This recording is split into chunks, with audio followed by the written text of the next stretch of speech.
In this section, we're going to be looking at three main types of problems that can be solved in the Solutions chapter, chapter 15. We're going to look at concentration problems, and there are many different versions of these.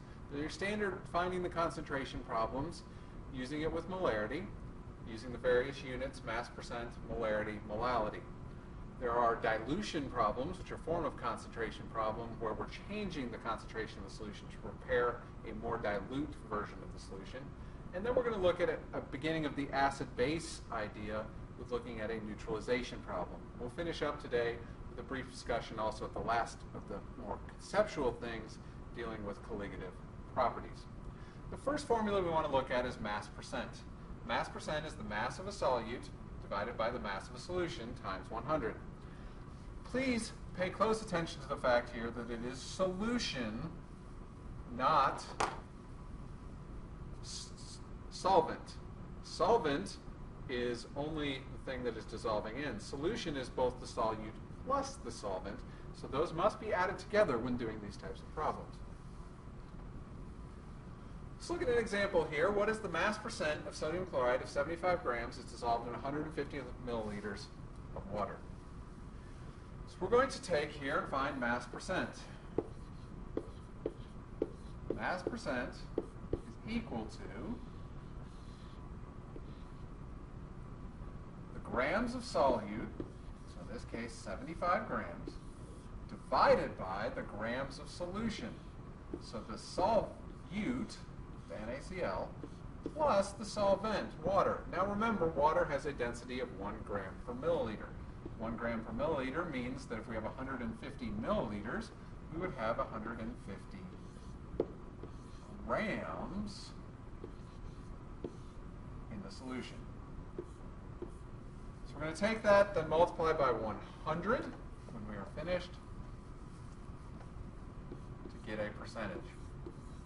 So in this case, 75 divided by 75 plus 150, or 225, gives us 33%.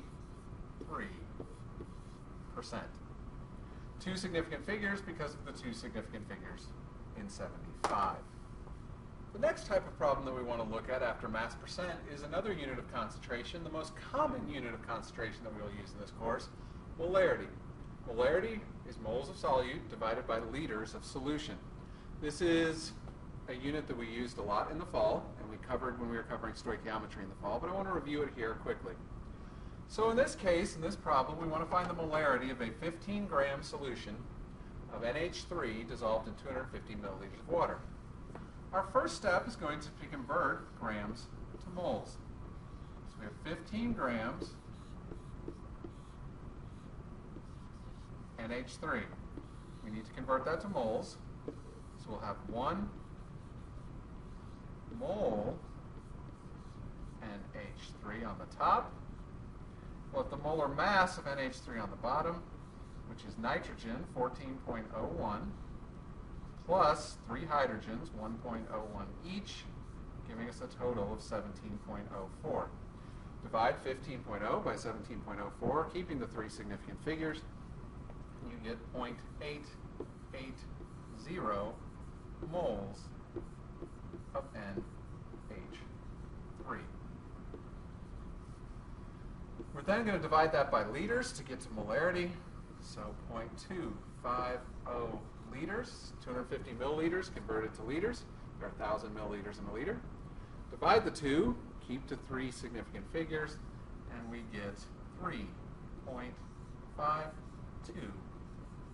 molarity. So dividing moles by liters will give us molarity. If you have molarity and you need to go back to moles, multiplying liters times molarity will give you moles. The next thing we want to look at is a dilution problem. One of the common things that we're going to do in the lab, and that's very useful in any laboratory setting in chemistry, is diluting concentrated solutions. For example, most acids that we work with in the lab come as concentrated solutions with molarities of greater than 10. We never work with them with molarities of greater than 10. We always work with molarities closer to 1 or less. So we need to be able to dilute that solution down to a lower concentration. The key to solving a dilution problem, though, is that the moles of solute after the dilution, and the moles of solute before the dilution have to be equal. So we can set up a little formula here. The molarity times the volume of the concentrated solution has to be equal to the molarity times the volume of the dilute solution, the less concentrated solution. Since moles have to be equal, and we know we can find moles by doing molarity times volume, this formula will allow us to solve these types of problems. So here's an example of the type of problem you would expect to see. How do you prepare 500 milliliters of a 1.5 molar hydrochloric acid solution from a concentrated 13.5 molar solution? So the first thing we're going to need to do here is figure out how much of the concentrated solution we're going to need, what volume. So we're going to set up molarity of the concentrated times volume of the concentrated equals molarity of the dilute times the volume of the dilute. Values we know, the molarity of the concentrated solution, 13.5, times the volume of the concentrated, which we're trying to find, was the molarity of the dilute, 1.5, times the concentration, needs to be in liters, so 0.5 liters. So we'll multiply 1.5 by 0.5, divide the whole thing by 13.5, and we would get, in this case, that we need 0.055 liters of concentrated solution. So the way that you would prepare this solution is take 55 milliliters concentrated solution,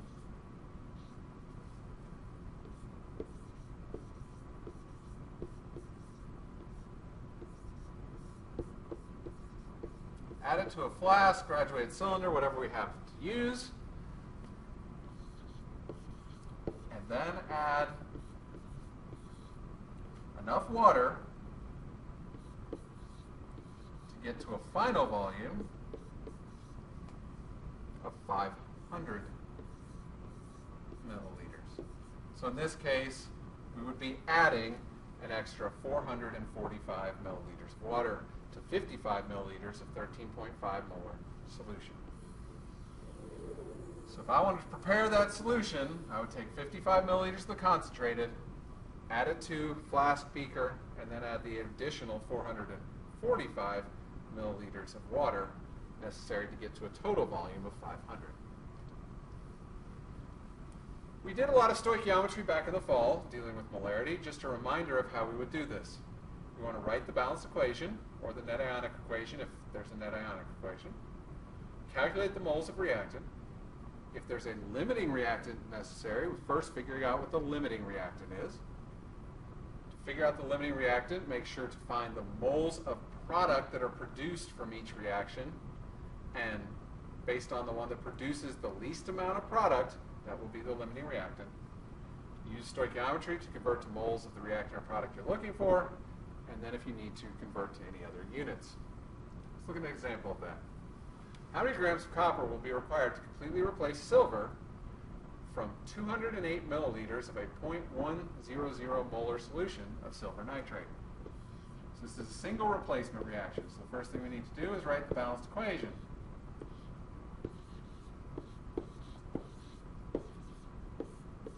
So copper plus silver nitrate. Copper is going to take the place of silver. So we're going to form copper nitrate and silver solid. We're going to first multiply the liters, 208 liters, 0.208 liters, 208 milliliters, times the molarity, 0.100 molarity, to get the moles of silver nitrate.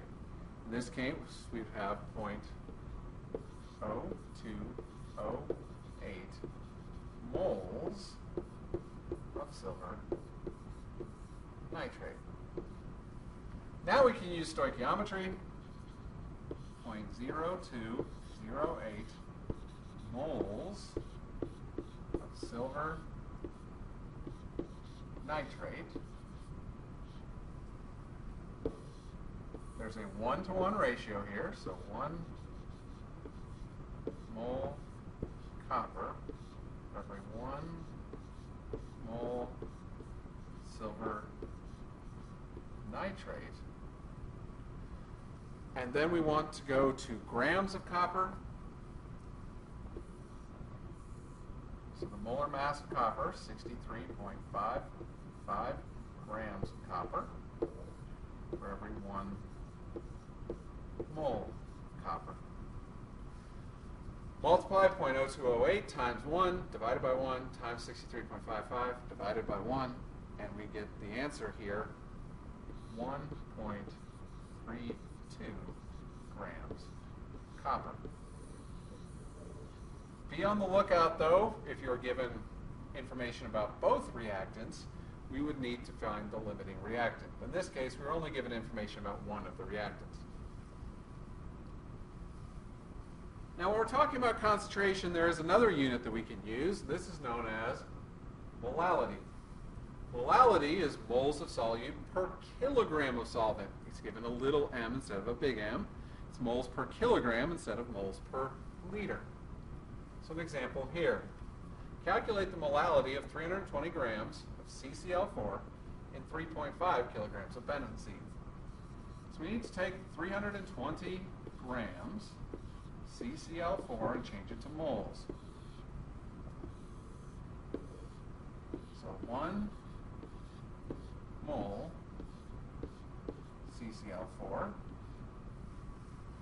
The molar mass of CCl4 is 153.81 carbon plus 3 chlorines, or 4 chlorines, sorry. That'll give us moles of CCl4, which in this case is 2.08 moles. To find molality, we're going to do moles per kilogram, so 2.08 moles divided by 3.5 kilograms, we get 0.59 molality. So instead of molarity, this is now molality. A little different than molarity in just that it's moles per kilogram instead of moles per liter. Not a huge difference, but a difference that we will see. Generally, sometimes you would use this if you were given kilograms of benzene, like in this problem, kilograms of your solvent. The last type of problem we want to look at is a neutralization problem. A neutralization problem is going to be an acid reacting with a base to form water. Remember the net ionic equation we end up with here in an acid-base equation is H plus aqueous plus OH minus aqueous forms H2O liquid. That's going to be the net ionic equation here. We're going to have the acid, the product containing hydrogen, base containing hydroxide, coming together to form water.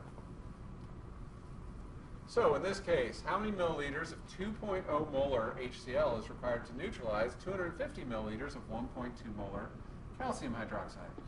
First thing you want to do here, just like any stoichiometry problem, is write the balanced equation. HCl plus CaOH2. It's a double replacement, so we'll get CaCl2 plus H2O. It'll be 2H2O, 2HCl to balance it. So we're going to start with the one we have more information about, 0.2500 liters times 1.2 molarity. To find the number of moles, which will be 0.30 moles calcium hydroxide. Then we can do the stoichiometry. 0.30 moles calcium hydroxide, 2 moles HCl for every 1 mole calcium hydroxide. That'll get us to moles of hydrochloric acid, which in this case would be 0.60 moles HCl. We want to find the liters that are necessary. We know the molarity. So molarity, the moles divided by the molarity, 0.60 moles.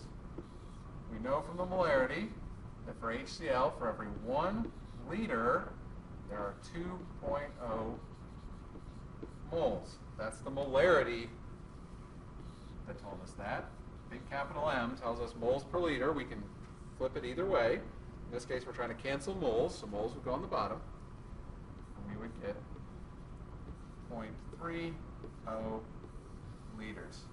So we would need 30 milliliters to go with the 250 milliliters of 1.2 molar CaOH2. The last two things we want to look at here are two more conceptual pieces, and this is known as colligative properties. We're not going to do colligative properties mathematically, we'll just look at them as general concepts. The colligative properties are known as boiling point elevation and freezing point depression. Boiling point elevation means that when you have a solution instead of a pure substance, the boiling point of the solution will be higher than the boiling point of the pure liquid. For example, salt water. If you put salt into the water boils at a slightly higher temperature than it would without the salt. We also see freezing point depression, so we get a larger range of liquid when we have a solution. So the freezing point goes down. The boiling point went up, the freezing point goes down when we have a solution. Add a solute to a pure substance, and the freezing point of that pure substance will drop when this is a solution. This one you see all the time during the winter.